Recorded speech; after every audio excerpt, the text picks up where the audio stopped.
Justin Herbert is one of the brightest young stars in the National Football League, being ranked by many across the nation as a top 5 player in the most important position in the sports.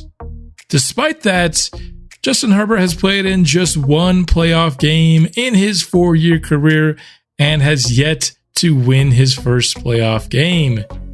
How is it that a player that is so talented has experienced so little playoff success? Well, most around the league would point to an aging roster that has dealt with quite a few injuries, combined with some big money free agents that just simply have not panned out for the team, along with some questionable decision making by coaching staff, particularly in terms of game management situations, all coming together to form a recipe for disaster. While there are a few out there that would even suggest that Justin Herbert might not be all that good at all. Chargers ownership decided it was time to take action ahead of the 2024 NFL season to build a more talented and well-coached roster around Justin Herbert to help maximize his talents, firing not only head coach Brandon Staley, but also general manager Tom Telesco.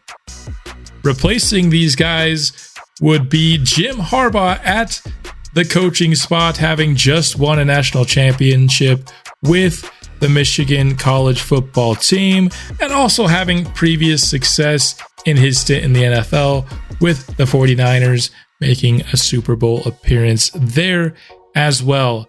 However, in this universe, I will be the GM hired to take over for Tom Telesco, starting the Save Justin Herbert project here on Madden 24. My objective as the new general manager of the Los Angeles Chargers will be simple: to build a roster that will help Justin Herbert be the best version of himself that he can possibly be. I want to not only keep Justin upright, but surround him with playmakers that will get open, that will provide him with throws, that will make plays after the catch, etc., etc. We want to have one of the best offenses, if not the best offense in all of football. We believe Justin Herbert has the talent to build it. Now, just because we'll be focusing on the offense doesn't mean I will be ignoring the defense. Not by any stretch. Having the best offense but the 32nd defense isn't going to help anybody. So, of course, we'll be building up a defense as well. But the tiebreaker will often go to the offense here in this series. That's just what you do when you're building around a superstar quarterback. Furthermore, our cap situation is truly terrible with this team. With only $5.5 million in space, everyone on this list will have to test the market. We won't be able to bring most of them back, and it's even worse than real life, so we should be grateful for that. But one thing is for certain: a lot of change is coming ahead of the 2024 season for the Chargers. Taking a look at the salaries here, the Chargers have some obvious guys that need to be let go. They currently have 2 edge rushers being paid over $35 million against the cap. You likely have to choose one of these 2 players to keep while letting the other go. And then they also have 2 wide receivers counting for $30 million against the cap. And kind of the same deal. You're going to have to likely choose one or the other here. Now, do the players that we don't choose hold trade value? I think that's something that we'll have to discuss for next episode. Certainly let me know what kind of deals you think we should make with these players, but at least one of these receivers has to go. At least one of these edge rushers has to go before we hop into the offseason. After that, Derwin James making $20 million a year. He's a very good player. Still, in his prime. Justin Herbert, we're obviously not letting go of him. Corey Linsley, a very good center. He is getting older. So if we could find a replacement for him, I could consider trying to move off of that money, saving $9 million, but I'm certainly not opposed to bringing him back. And then kind of probably the last guy you're looking at in terms of a potential money saving move would be Eric Kendricks again. It would have to be a situation where I felt good with his replacements. In that case, we could save $6.5 million, but I'm also just not opposed to paying him on the last year of his deal. After that, the savings and the cap numbers don't really make much sense for most of these guys. Let's now talk about the state of the roster as we sit here, week 1 of free agency, and I'll just say this, we are not $5 million away from fielding a roster that's week 1 ready. Offensively, it doesn't actually look terrible, with Justin Herbert at quarterback with a pair of superstar wide receivers. The left side of the line from center to left tackle looks pretty good, but just not complete. There still need to be some moves made. Starting here, we'll start with running back. Isaiah Spiller is the highest rated running back right now, with, of course, Austin Eckler hitting free agency. I'm not opposed to at least seeing if Eckler would want to be back after we make some moves to free up cap space. We do have the option of giving Isaiah Spiller a year to see if he's got the stuff it takes. He's already into year 3, still only 23 years old though, so I wouldn't say it's impossible. These ratings are pretty solid. One thing I have not yet mentioned is that this will be a CPU versus CPU style franchise. If, this episode 1 is bringing in any new viewers, that's the way I like to run my franchises here on the channel. It makes these series, in my opinion, much more focused on drafting and developing good teams rather than just letting you guys know just how good I am at beating the CPU in Madden. So there's kind of what we have at running back. We also have Dotson, but really just a depth piece, more fringe roster type. So at the very least, we need to add to running back. You can't have this, going into next year. Whether or not we add a starter is still yet to be determined. Let's go to quarterback now. Of course, the main man on the team is Justin Herbert. He's coming off a year where he didn't play the full year. He played it doesn't say here, but he played 13 games, 20 touchdowns, 7 interceptions, 3,100 passing yards, 65% completion, averaged 7 yards per attempt, which is something he's been around his entire career. Very good. We know that he's, the franchise quarterback. Just need to build around him. Behind him, we have Max Duggan, who was drafted last year, or was he a UDFA? I'm not exactly sure, actually, but good athlete here. And I think solid backup quarterback. 39 awareness, though, will play a factor in CPU versus CPU play. Receiver, we've already talked a little bit about Keenan Allen and Mike Williams, but Keenan Allen here, when I think Chargers, at least, Keenan Allen is one of the first names that pass to my mind. He's been in LA forever, and he's coming off a year where he wasn't even healthy the entire year, but it was one of his best in his entire career. His most catches here that he's ever had.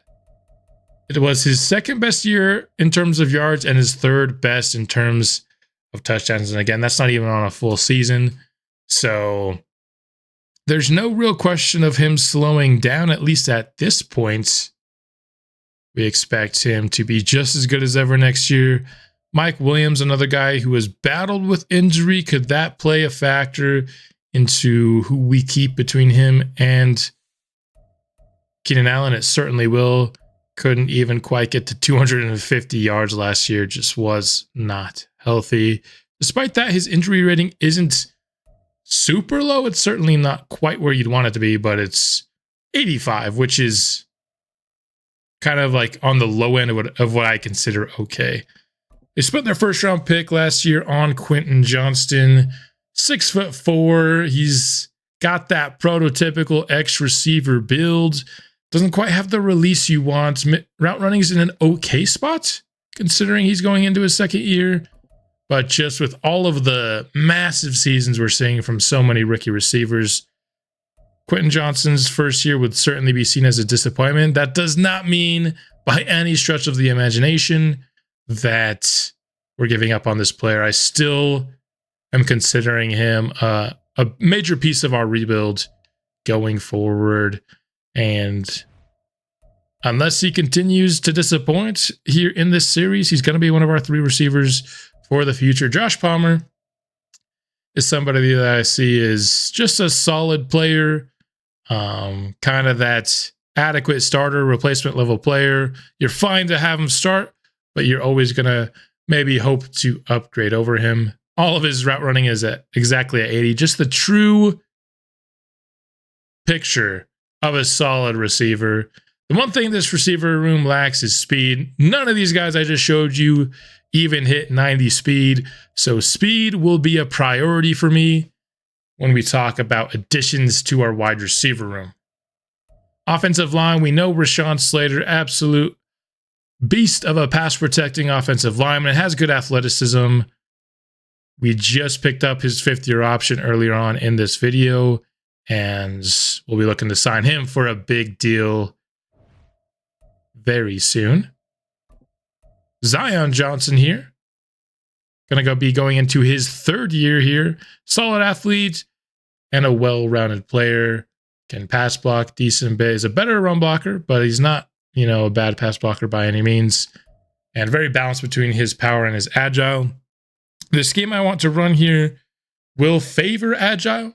So we'll likely upgrade agile more than power as he goes forward, but I'll, of course, be looking to maintain his balance. And then Corey Linsley here. We talked about him as potentially being a cap casualty, depending on what we can do in the draft. Good pass protector, good agile blocker as well.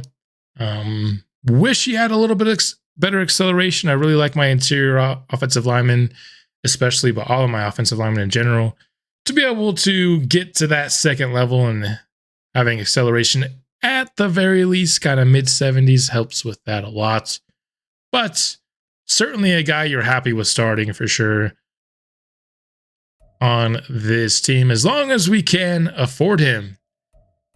You get to the right side, and this is where you're definitely looking for potential upgrades. Pipkins here, not a guy that's easily moved on from here. If we were to release him, you're only getting 1.25 million with a 7.5 million dead hit. That's obviously not worth it.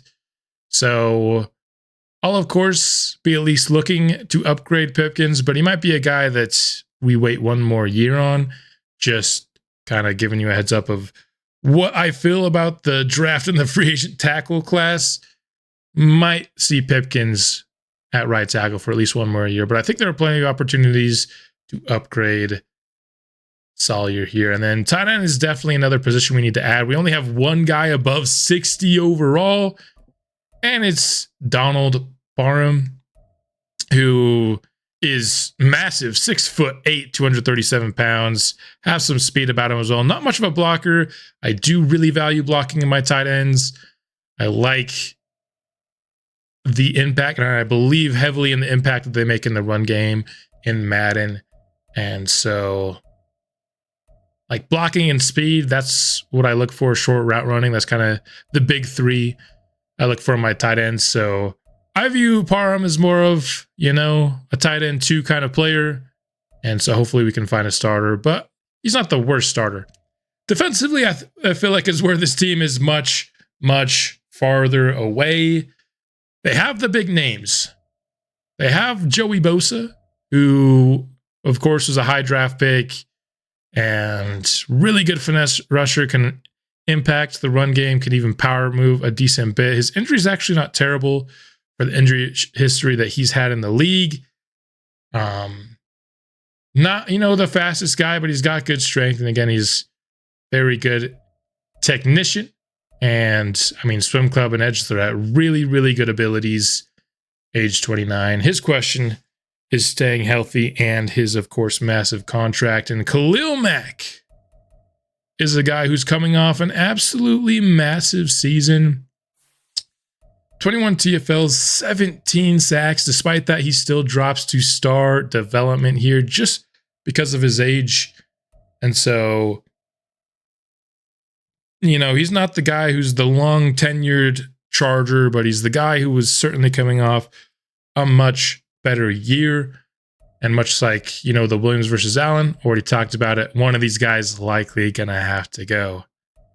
The next star player you have here is Derwin James, who, unfortunately with him as well, injuries have played a role in stunting his development. Still very, very good, but I think he was on track of being even better when his career started. He was awesome, and of course, but he still is. He's still 28 years old, and a safety that I plan on having around, for the long run.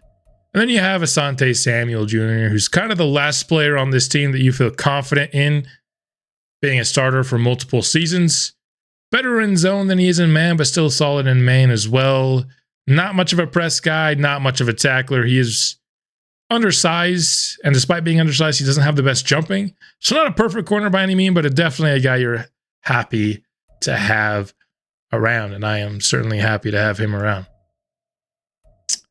After that, it gets a lot dicier. You have Eric Kendricks here, another guy who's making some money, and if we find an adequate replacement, could be off the team, but you like what he offers in terms of just kind of an all-around solid linebacker, decent enough speed. Doesn't have the mentor tag, unfortunately. I think he needs one more year. If he had the mentor tag, that would certainly help his case, but... And then you have Henley, who they took in the draft last year, was one of my favorite linebackers, but he's already 24 years old, still only 70 overall, certainly has the athleticism to play the position.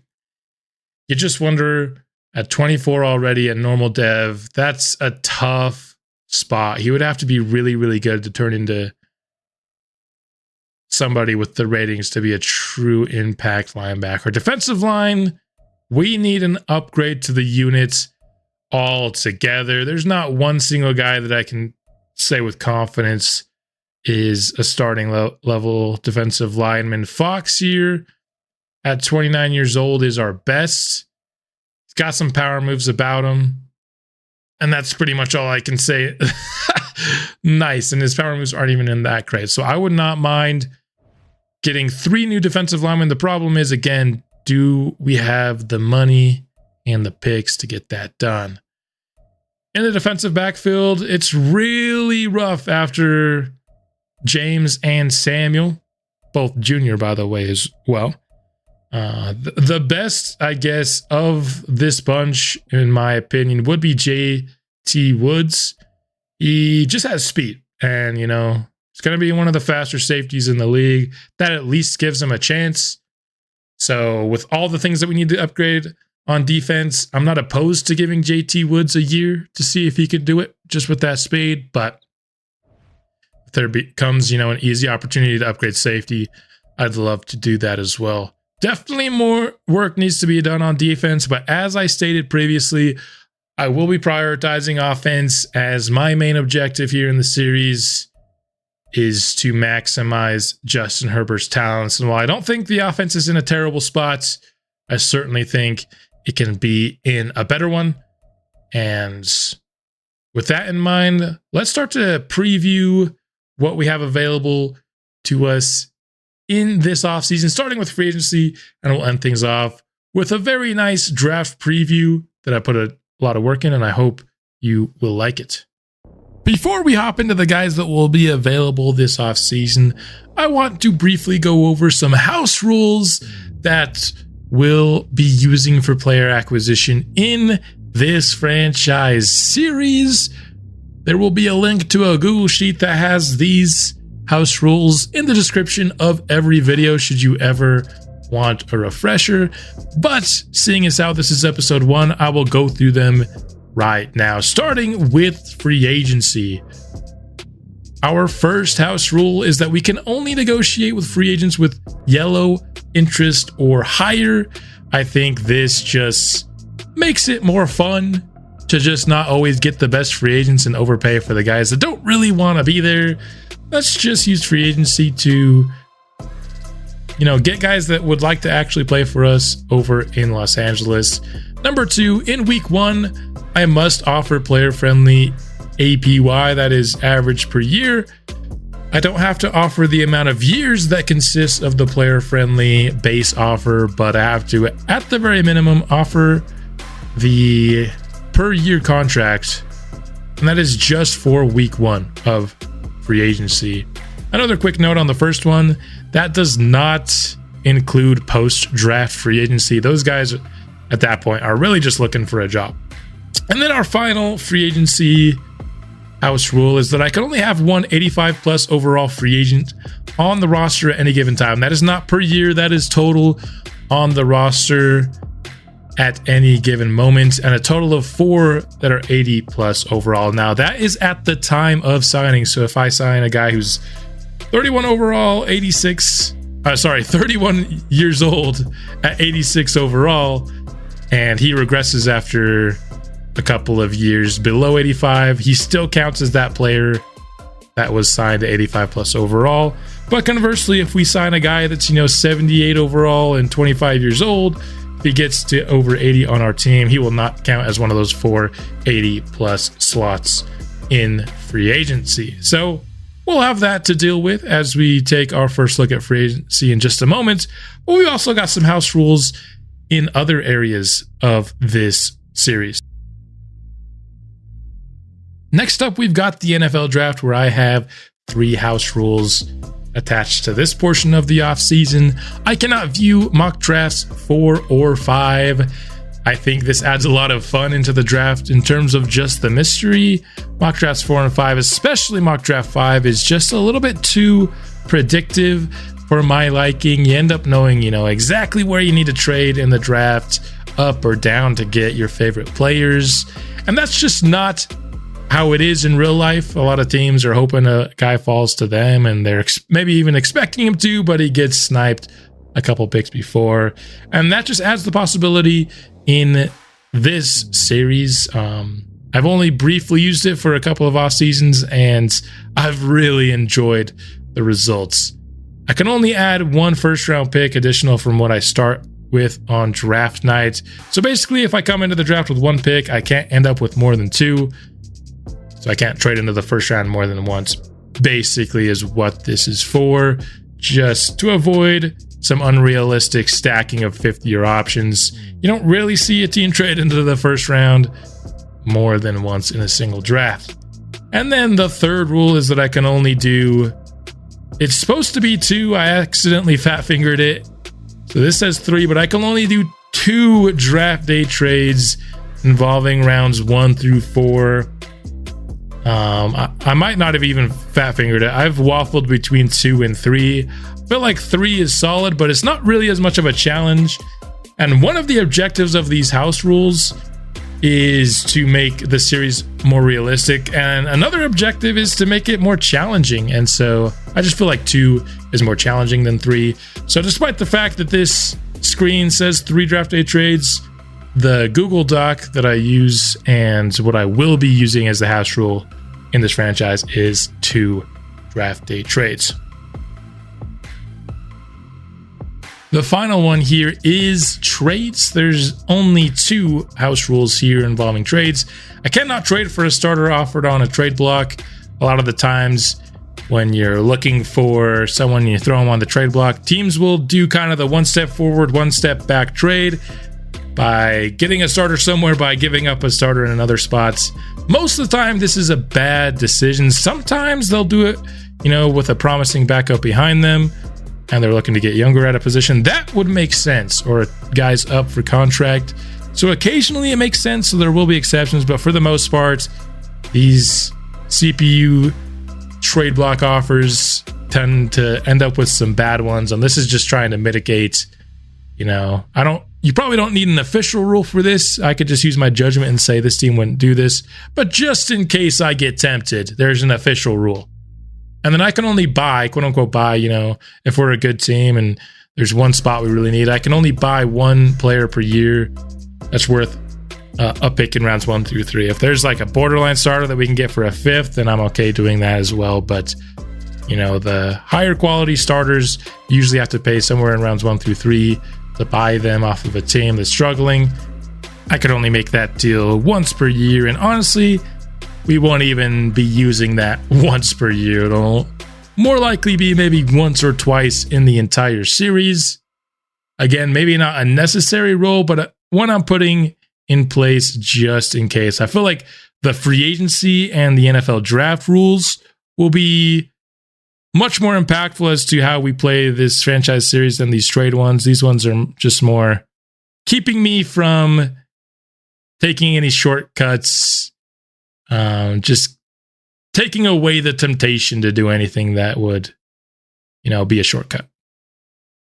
So with our house rules established, let's take a look at what this free agent period looks like. Number one player on the market does actually have interest in coming to our team, but I don't think Mike Evans is the caliber of move that we can actually make this season. And after that, there just aren't a lot of big moves that we could make now. We take a look kind of at the areas that we really need. Defensive line. There's a lot of guys with orange. You'd love just one boost there, but there's nothing we could really do to get boosts from any of these guys, unfortunately. So looks like if we want to make a big move on the defensive line, it's going to have to be in the draft. Tyquan Lewis could be a good player to get here. 3-4 defensive end, I think he could play that. Leonard Williams, that would be probably the biggest move we could make along the defensive line. That would actually probably be somebody I'd look at. Taking a look at off-ball linebacker, Queen almost wants to come to us. If we got a mentor, he would. Eric Kendricks, I think, is 1 year away from being a mentor, so that's unfortunate. We could have got maybe Patrick Queen on the squad, but not much in the way there. Corner, the only guy that wants to come to us is Steven Nelson. Don't know how good of a fit that is. Yadam here. Witherspoon. We got Bryce Hall. Greedy Williams. So there's some options here. Safety. Guy like Ashton Davis could be interesting. Cam Curl. On the offensive side, one of the maybe bigger splashes we could make could be Marquise Brown. He does offer the speed that we're looking for in terms of adding to our wide receiver room, but I just don't know if we're going to be spending money at wide receiver because it is one of the positions that we kind of already have some players to play for us. Tight end we need. It's just not a very strong class. There is one offensive lineman who could be an upgrade for us. Robert Hunt here. He has interest in us. He's not exactly the player that I usually go for. That speed and acceleration is pretty rough on Hunt. And there's a really good guard prospect in the draft that we might be taking, which we will preview in just a couple of minutes here. But let me know maybe if any of these guys look like people we should go after. Snead, if we changed our scheme, could have more interest in us. And, with Asante Samuel being a zone corner, we could have a scheme with zone corners. But even if we change the scheme, he's red in the other two areas, so he still wouldn't have yellow interest. It'd just be orange. So that was unfortunate. A couple of the guys that were on my radar, Devin White would have had interest in us, but he gets re-signed by the Buccaneers, unfortunately. They decided to re-sign Devin White and not Mike Evans. That's not the decision I would have made personally. And Devin White would have been a sick addition. Just didn't make it to free agency, unfortunately. There's another one, Michael Pierce at nose tackle, I know would have had interest in us. Oh, no, he is here. Oh, I guess it's orange interest. For some reason, I thought he was going to have yellow interest. But regardless, that is kind of the state of free agency. We don't really have the money to make a big splash anyway, but even if we clear some, it looks like it'll be more of a calm free agency, which I'm totally fine with to start. I want to definitely want to have a good year in the draft. So let's get into that preview now. One quick note before we start the draft preview portion of this episode is that I am using the class that is generated whenever you start a franchise in Super Bowl week. I decided to go with this class because I had never used this class or seen it used before, and so it was still a mystery to me. So if you have used this class in your franchise or seen another creator use it, please do not spoil who might be good or who might be bad in the class, as I want to keep that element of surprise come the offseason episode. It is now time for the draft preview portion of this episode. The last thing we'll do today, and please let me know which of these players that I'll preview today you would like us to take in the draft, which will be next episode. But I'm going to start with 3 players in each of the first 3 rounds that I really like, and then afterwards we will talk about some other guys that we could target. But we're going to start here with edge Raekwon Carter, who is the projected number 1 overall player in the class. And I don't know if I would necessarily have him as the first pick in the entire class, but he's got a good blend of athleticism and just an all-around game. Now, he lacks any A's in terms of his pass rush or block shed abilities, which I think really hurts his case to be that number 1 overall pick. But I still certainly think he is a top 5 talent here. Great size, 6'5", 276, 22 years old. Just doesn't have anything elite that screams, number 1 overall pick, but he's really, really solid all around. Does have A awareness and A play rec. One thing that worries you is that C to F injury, but overall, I think this is a caliber of defensive line prospect that is worthy of a top 5 selection. He has inside out versatility, it's 276 pounds. I think he'd be a great 3-4 defensive end. Could also be a great 4-3 defensive end. Next up on this list is a wide receiver, Jerry Dupree. He is another guy projected to go in the top 5, and this honestly is my favorite player that I hope can make it to our 5th pick in this class. He's 6'3", 200 pounds. Great build. He has all the route running that you would want, has release, can catch, has the athleticism. I don't know if he'll be, a generational receiver or not, but he's definitely going to be a receiver that can plug and play. We have some things to figure out at the wide receiver spot, and I certainly think that Jerry Dupree could be a big help in getting those things figured out. We don't actually know what his short and medium route running is at the moment, and that's something that I'd love to figure out. I think he is a prime candidate for the focus scouting that we take the week before the draft. Just would love to see kind of where that awareness comes in, where those 2 route runnings come in. But we know he has B deep route running, B release, A catching, B catching traffic, B spec catch. So just B or A in pretty much everything that we know so far, and that's a really good sign. The athleticism's there again, the size as well. I just think this could be an excellent addition to the wide receiver room.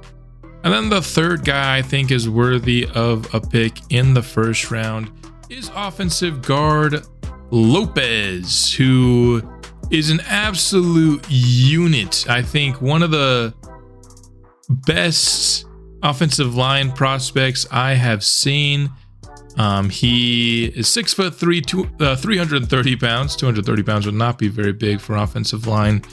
And just an insane athlete, and despite that, he's not just athlete. You know, he certainly can just run over people in the run game, and he's a good pass protector as well. He combines elite athleticism with a great skill set already as well. So Daniel Lopez certainly high on my board. Now, for some reason, as you can see, he has fallen 21 ranks, despite the fact that we just came out with this class. So obviously something happened in this offseason process that had him drop.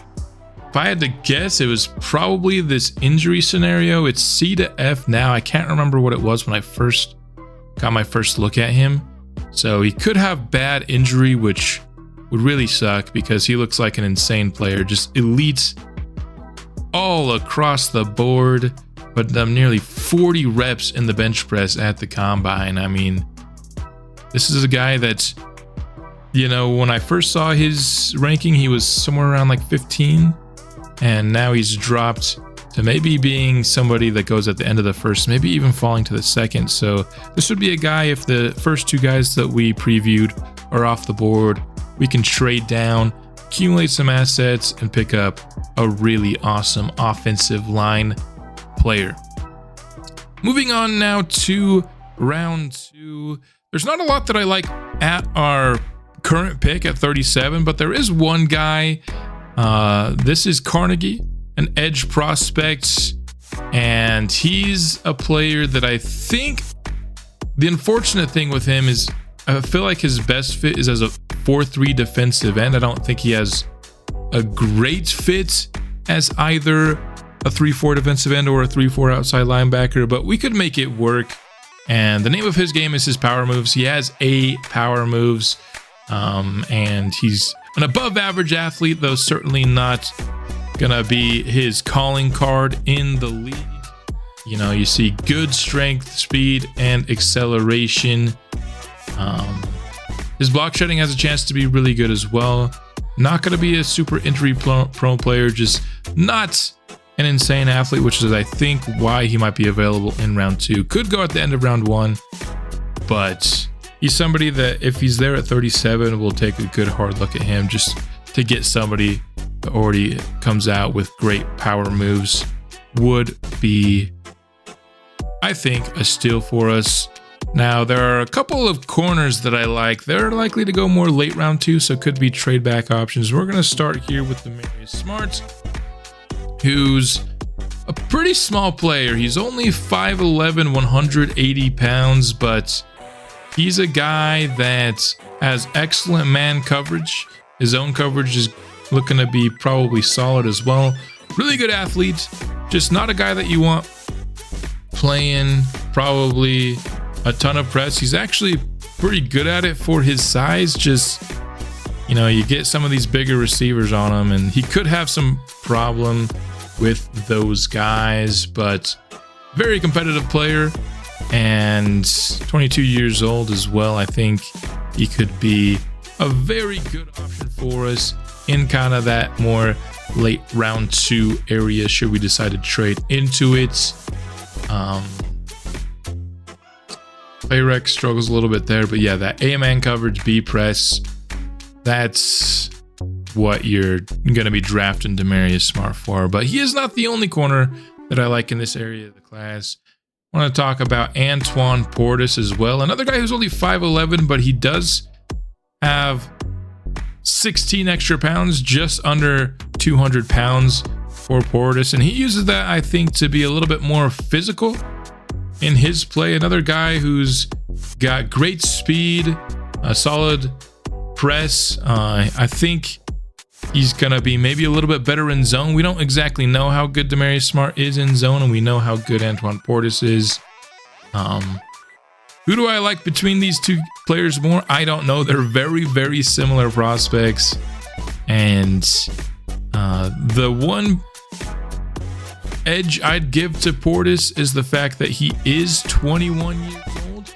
So, you know, that helps out his case compared to Smart, who's 22. I think Smart might be a slightly better prospect, but getting that extra year of development from Portis kind of, I think, offsets that a little bit. But I'm confident his man coverage will be B, despite the fact that we don't know it, just because he has man-to-man archetype and he has B zone coverage.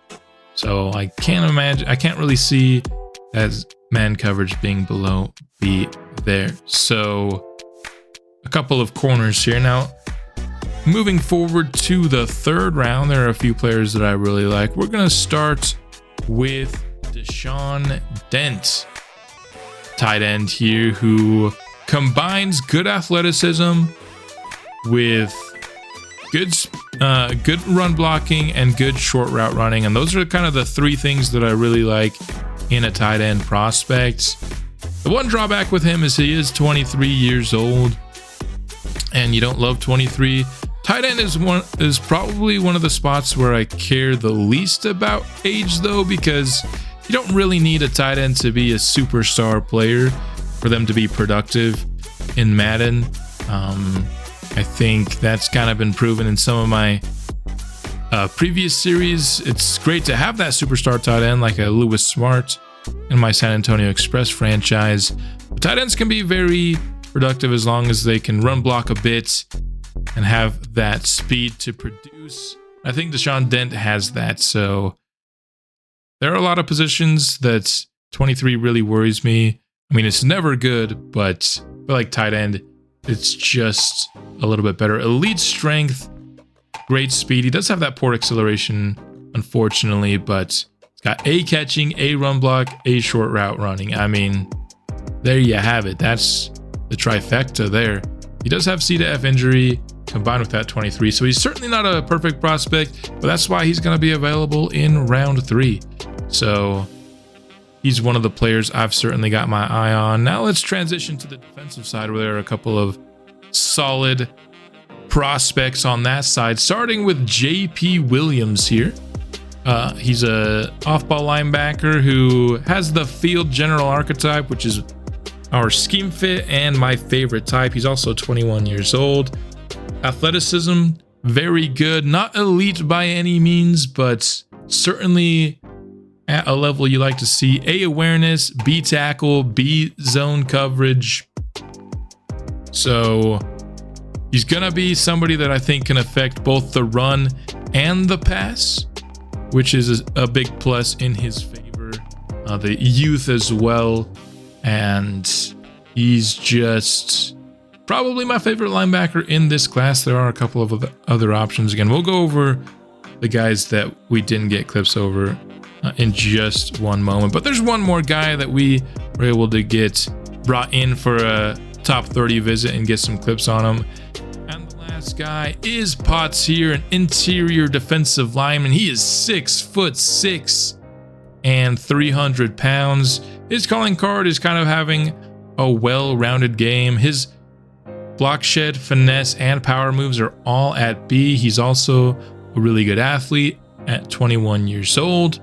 B awareness, A play rec as well. So he's certainly somebody that I think could be a positive for us, both as a pass rusher and as somebody who can make a difference in the run game, which is what we want from our interior players, as they can affect both areas of the game. Not going to be super injury prone, which is a big plus, and excellent size. So he's certainly somebody who might not make it to round 3. You know, he's around 2 to 3 projection. There are other guys that I like at the defensive tackle spot, and since we're done with kind of our guys that we have clips on, we'll go through them now. There are other options in round 3 that I like, more of the finesse rusher archetype, but both of these guys can still block shed a bit. Of these two, my favorite is Briscoe. He's 21 years old. Good strength, great speed, elite acceleration here with that B block shed and A finesse move. That's the kind of player that I'd absolutely be looking for with a round 3 pick. One other guy at the defensive tackle spot is Barry Patterson. Much more of the nose archetype.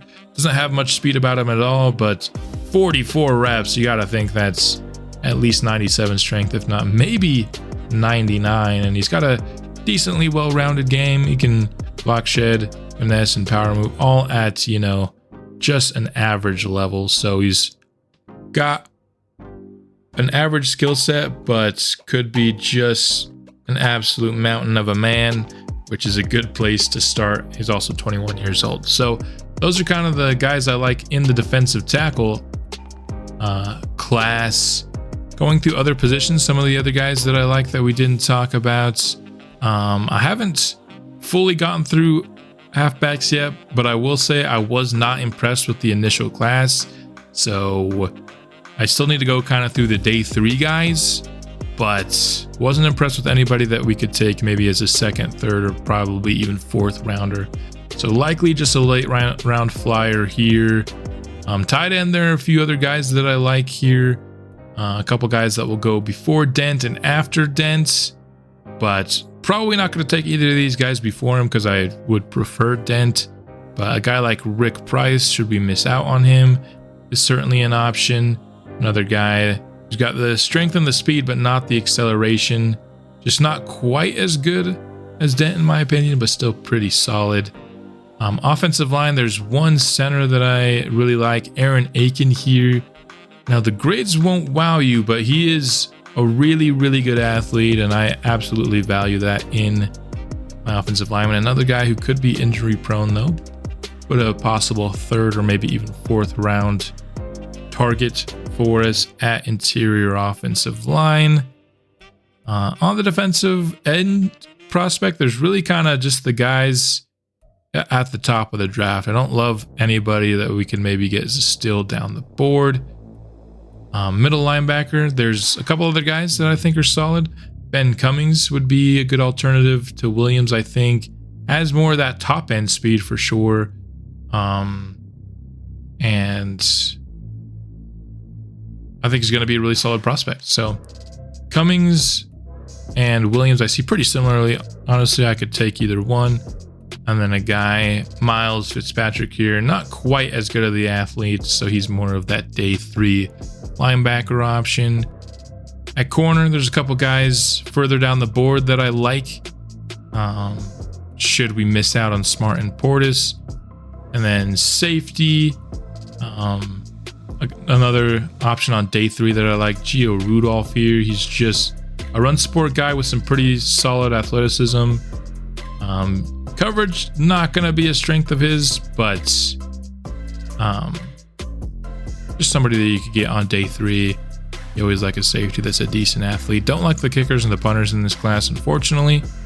But overall, I need to sort my board a little bit better here, but I've found 29 players that I like, and I still have a little bit more scouting to do. Particularly going to try to find maybe a couple of running backs that I could take towards the tail end of the class. But that is it for the draft preview portion and the entirety of episode 1 of our brand new Los Angeles Chargers franchise. Let me know what you think we should do between free agency, the draft, how we should attack year 1, and